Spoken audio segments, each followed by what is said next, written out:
Hi, this is Mahin from Mahin'sTravelling Diary, Toronto, Canada.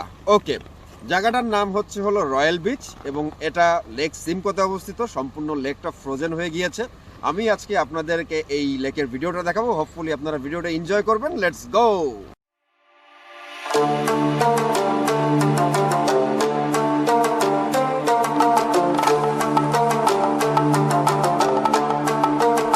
Welcome to my channel, Mahin's Travelling Diary. Explore the colorful world.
Scarborough থেকে lake সিমকোর দূরত্ব ৭১ kilometre. Drive করে যেতে সময় লাগে ঘণ্টাখানেকের মতো। আমার দেখা মতে টরন্টোর আশেপাশে এটা একটা চমৎকার ট্যুরিস্ট স্পট। লেকের পাশ দিয়ে অনেক কটেজ আছে, যেখানে পরিবার নিয়ে আপনি নগরের যান্ত্রিক ব্যস্ত জীবনকে একটু স্বস্তি দিতে পারেন। এই লেকে কিছু কমার্শিয়াল অ্যাক্টিভিটি হয়, যেমন বোটিং, জেট স্কি ইত্যাদি। এখানে উইন্টার এবং সামার দুই সিজনে ফিশিং করার সুযোগ আছে। উইন্টারে সম্পূর্ণ লেকটা ফ্রোজেন হয়ে যায়, দেখে মনে হয় লেকটা সাদা কোনো চাদরে আচ্ছাদিত। এই সাদা শুভ্র রং মনকে আরও পবিত্র করে দেয়। আজকে টেম্পারেচার অনেক কম, -23, কিন্তু চমৎকার রোদ। এইখানে আপনাদেরকে একটু দেখাই, এখানে কিন্তু লোকজন ফিশিং করছে। এখানে কিন্তু বিভিন্ন ফিশিং করার জন্য লোকজন কিন্তু এখানে টেন্টের মতো করেছে। স্নোমোবিল হচ্ছে এখানে।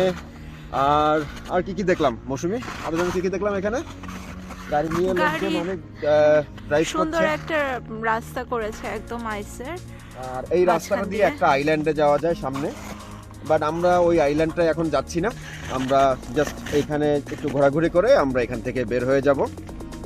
আর সবাইকে বলবো যে অবশ্যই এইখানে ড্রাইভ করার আগে টেম্পারেচার এবং আইসের থিকনেসটা দেখে নেওয়া উচিত, না হলে যে কোনো সময় যে কোনো বড় ধরনের দুর্ঘটনা ঘটতে পারে। বাট যারাই ড্রাইভ করবেন নিজ দায়িত্বে, নিজের ওন রিস্কে ড্রাইভ করবেন। বাট আমি কখনোই এই ধরনের ড্রাইভকে আপনাদেরকে রিকমেন্ড করব না। ভিডিওটি যদি ভালো লাগে give it A Thums up, like, share, comment করবেন, চ্যানেলটিকে সাবস্ক্রাইব করবেন। আবার আপনাদের সাথে দেখা হবে নতুন কোনো প্লেসে, নতুন কোনো রাস্তায়, নতুন কোনো জায়গায়। Till then bye, thank you and happy travelling সবাইকে। See you soon the next time.